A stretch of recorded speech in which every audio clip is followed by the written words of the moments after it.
back to Loose Women this Monday afternoon. Amanda Donohoe will be with us soon, but now there she is. Our first guest deserves a place in the Halloween Hall of Fame after directing the groundbreaking horror An American Werewolf in London way back in 1981.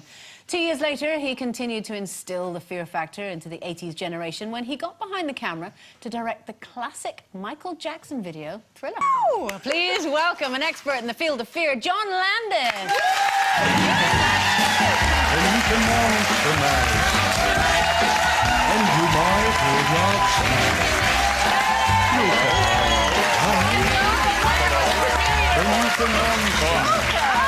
Thank you. Welcome to the show. Thank you very much. The great John Landis, I can't believe you're here. Massive fan. Gee, I wish my wife greeted me. How did the whole Thriller thing come about? Oh, well, Thriller came about because of An American Werewolf in London. Rick Baker won the first of his 7 Academy Awards. He's a makeup artist for doing the metamorphosis in Werewolf. And Michael called me and he wanted to turn into a monster. That was, I want to turn into a monster. And you thought it would be good for him because it would make him seem a little bit more manly, I'll put that. Well, no, he had done 2 videos, Billie Jean and Beat It. So I said, you have to have a girl, Michael. You have to relate to a living woman. Because I wanted to give him some sex, And in fact, that jacket, my wife, Deborah Nadoolman Landis, the costume designer, she designed all of my films and Raiders of the Lost Ark, lots of movies. But she designed that jacket. Really? It was sold, there you go, it was sold a month ago for $1.8 million at auction. That's fantastic. And I told her, I said, we're going in the jacket business. Yeah, you're very good at it. She put on her website, I'll make you one for $500,000. It was the first of its kind as well, wasn't it? And it was like a little mini movie rather than just a pop video. Yeah, it was a theatrical short. It was 15 minutes. It was shown in cinemas before MTV. And was it difficult to make it last that long? Because obviously most pop videos are a lot shorter than that. Well, actually, one of the reasons I think Thriller still works is because pop videos were always what's called needle drop, meaning they played the record mix.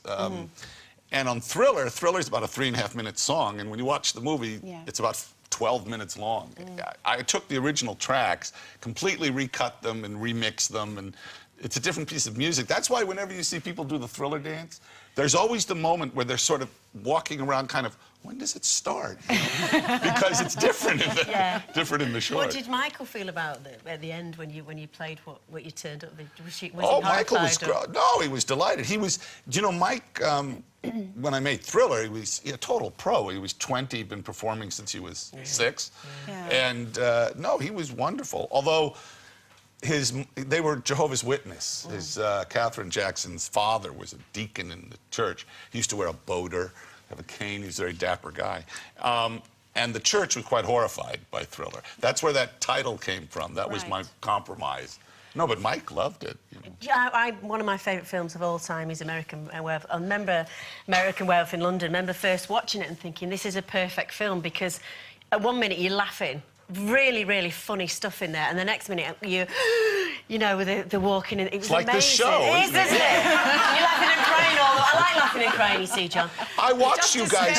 I watched you. They're very sadistic. I watched you guys jumping. Yeah. They're scaring you. Yeah. They did that to us. That's awful. I could have a heart condition. I have now.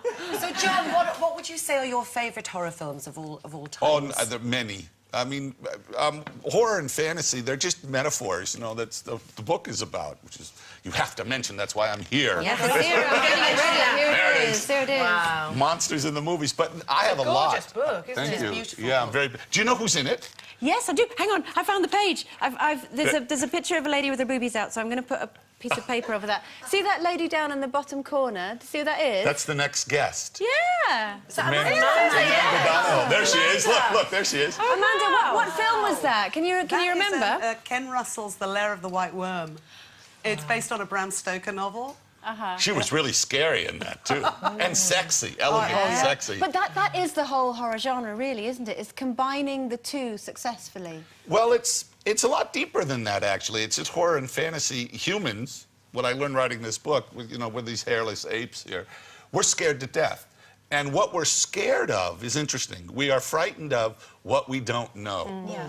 And so as people, we can't accept what we don't know. So what we do is we make it up. We create religions and philosophies and zombies and ghosts. Nobody knows what happens when you die. So a lot of this is dealing with those fears. And one of the things to talk about laughing and screaming, they're very similar. They're both, you know, they're... reactions. I'm trying to think of the word. They're spastic reactions. They're physical reactions. They're not thoughtful reactions.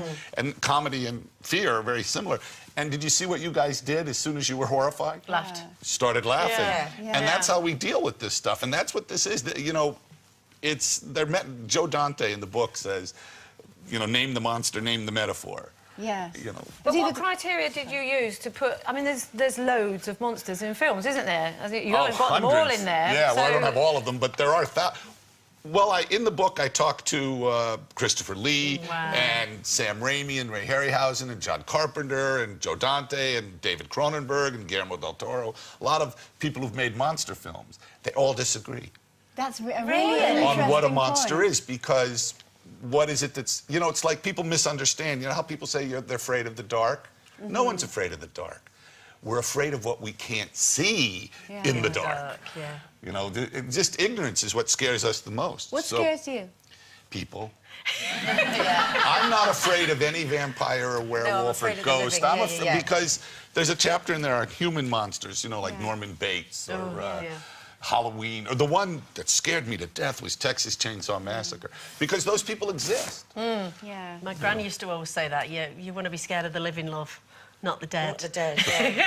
I love the living love. Yeah, the living, love, not the dead. I was very glad to see the giant ants in there as monsters, because... From them. Yeah, from them. Well, Very early there's a whole film. chapter on nature's revenge, I call it. But you know, Jaws is a shark. You know, so what they do is they take our natural fears, spiders, ants, you know, insects, and they make them gigantic, or they make them somehow intelligent. And they used to have to do it without all the technology that we have now, so they were a little bit shaky, weren't they? It depends. I mean, you know, I make movies, and film has a very unique, and television sometimes, but especially movies, is a unique position in the arts, which is, if you look at a bad painting, do you study it? Or do you start reading a bad book? Do you finish it? Or especially bad theater? You get the hell out of there. You can really enjoy a bad movie. You know, and we do. It's true. John, it's been an absolute pleasure wonderful. having you on the show. It's John Thank you. Landis, everyone. You have to hold up the book again. Thank you. Okay, and the book is out now, John tells me to tell you. It's competition time again, and we are giving away 10,000